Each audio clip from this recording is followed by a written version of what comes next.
प्रभु यीशु मसीह के नाम से सबको जय मसीह की। 13/10/2025 का वचन हम देखने जा रहे हैं। प्रकाशित वाक्य 14 अध्याय 13 वचन। फिर मैंने स्वर्ग से ये शब्द सुना, लिख, जो मृतक प्रभु में मरते हैं वे अब से धन्य हैं। आत्मा कहता है हाँ, क्योंकि वे अपने सारे परिश्रम से विश्राम पाएंगे और उनके कार्य उनके साथ हो लेते हैं। मेरे प्रियो, यहाँ पर लिखा हुआ है, जो कि हम पिछले वीडियो में भी देखे हैं कि ये सारा किताब प्रकाशित वाक्य जो है प्रभु यीशु मसीह का आगमन के विषय में हमें चेतावनी देता है। इस बात को हमने पिछले वीडियो में भी देखा। यहाँ भी प्रभु यीशु मसीह के आगमन के विषय में ही बताया गया है। प्रभु यीशु मसीह का दूसरा आगमन होगा। पहले गुप्त आगमन होगा, उसके बाद उपद्रव का काल होंगे, उसके बाद प्रभु यीशु मसीह का दूसरा आगमन होगा। उस समय क्या होगा? जो प्रभु यीशु मसीह में मरा है, विश्वास के दौड़ को पूरा कर मरा है और गाड़ा गया है, उनके विषय में यहाँ पर कहा गया है। उस समय स्वर्गदूत कहेगा कि जो प्रभु में मरा है वो धन्य है, क्योंकि वे अपने सारे परिश्रम से विश्राम पाए हैं और उनके कार्य उनके साथ हो लेते हैं।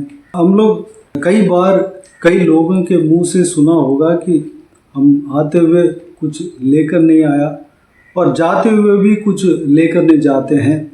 इस तरह के सुने होंगे, लेकिन परमेश्वर के वचन के मुताबिक हम ये मनन करते हैं कि जो भी मनुष्य अपने मृत्यु के साथ अपने कार्य को ले जाता है, यहाँ पर लिखा हुआ है उनके कार्य उनके साथ वो लेते हैं।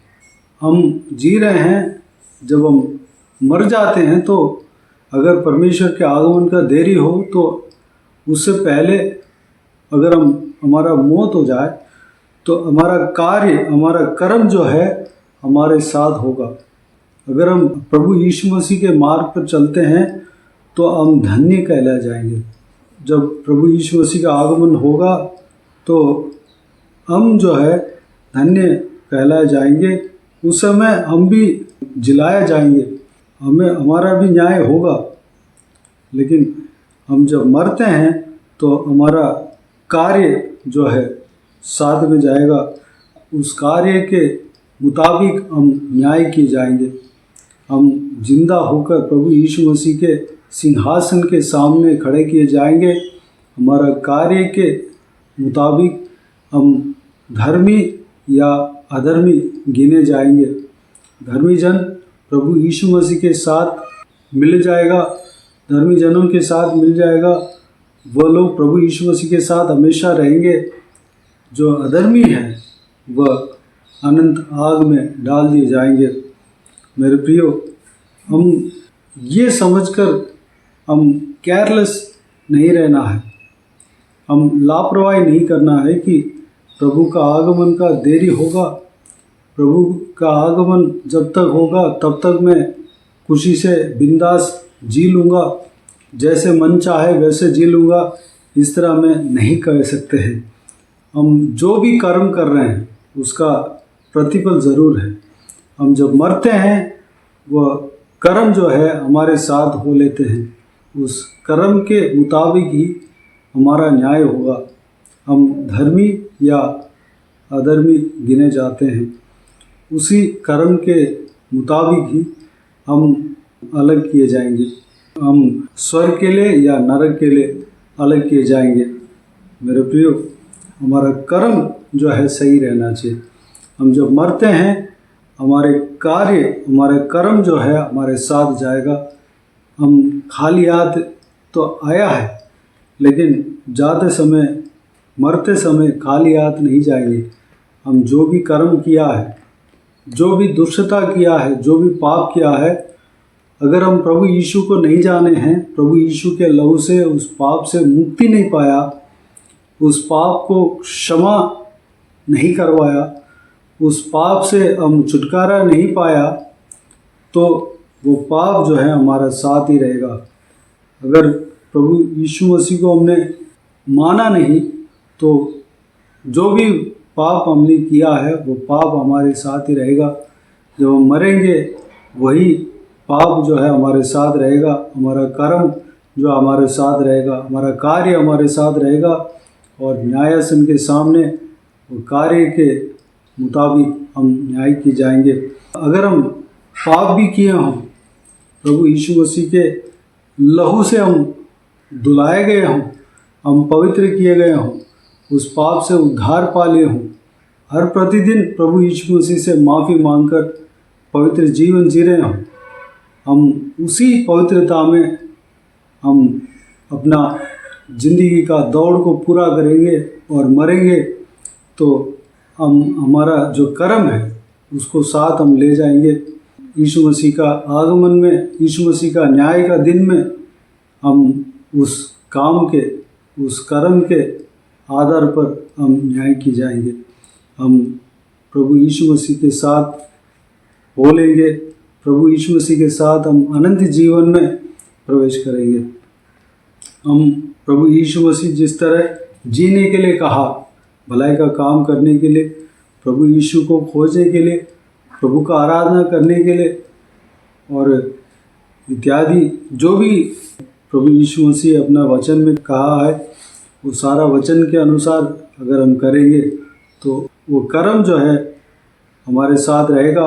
प्रभु यीशु मसीह का न्याय के दिन में उस कर्म के अनुसार हम न्याय किए जाएंगे और हम जो है धर्मी व्यक्ति बनेंगे। धर्मी जनों के बीच में हमें प्रभु यीशु खड़ा करेगा और उनके साथ हमें रखेगा, अनंत जीवन में प्रवेश कराएगा। प्रभु यीशु मसीह के साथ हम रहेंगे, पवित्र लोगों के साथ हम रहेंगे।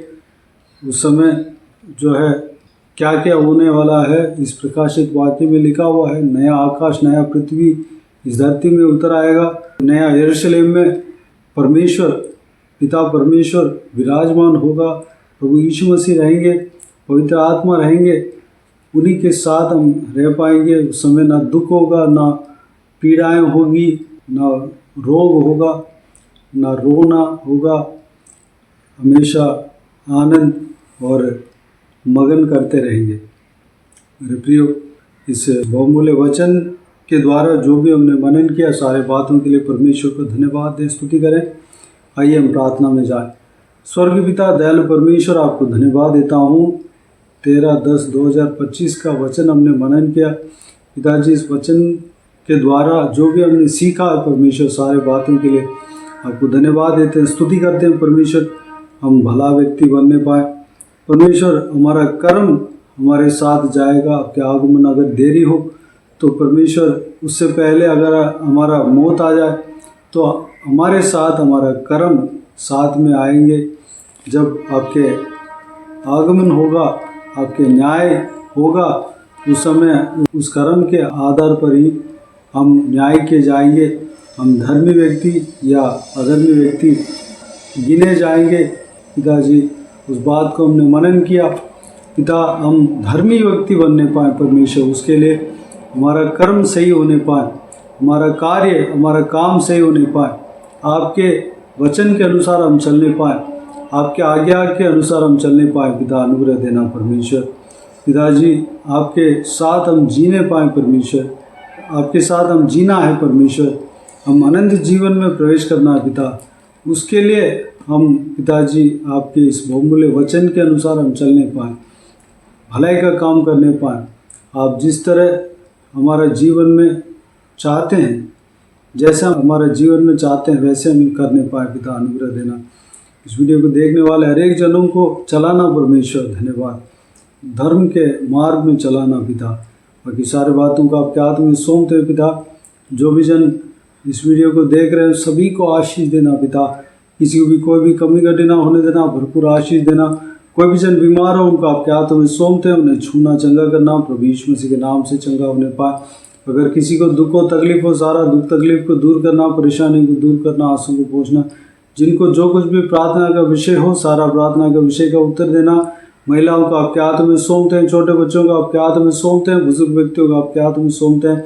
इस वीडियो को देखने वाले हर एक जनों को, उनके परिवार को आपके हाथ में सौंपते हैं। सबको सुरक्षित रखना, संभालना, बुराई से बचाना, दुश्मनों से बचाना, दुष्लोगों से बचाना। परमेश्वर जो कोई विजन, जो कोई भी प्रार्थना का विषय आपके आगे रखा है, सारा प्रार्थना का विषय का उत्तर देना। परमेश्वर धन्यवाद। सारों का काम, नौकरी जो भी है परमेश्वर, पढ़ाई जो भी काम है, सारा काम में आशीष देना पिता, उन्नति देना, तरक्की देना। बाकी सारे बातों को आपके हाथ में सौंपते हैं। सारा आदर महिमा जला आपको मिलती रहे। सारा दुआ प्रार्थना को प्रभु यीशु मसीह के नाम से मांगते हैं, सुन और ग्रहण कर। आमीन आमीन। प्रभु यीशु मसीह के नाम से प्रभु यीशु मसीह का आशीष और अनुग्रह हम सभी के ऊपर बने रहे। आमीन आमीन। मेरे प्रिय चैनल को सब्सक्राइब करें और शेयर करें। अगर किसी को भी प्रार्थना का विषय हो तो डिस्क्रिप्शन में दिए हुए नंबर पर कॉल करके प्रार्थना करा सकते हैं। हम आपके लिए प्रार्थना करेंगे। प्रभु यीशु आप सबको आशीष दे। आमीन आमीन।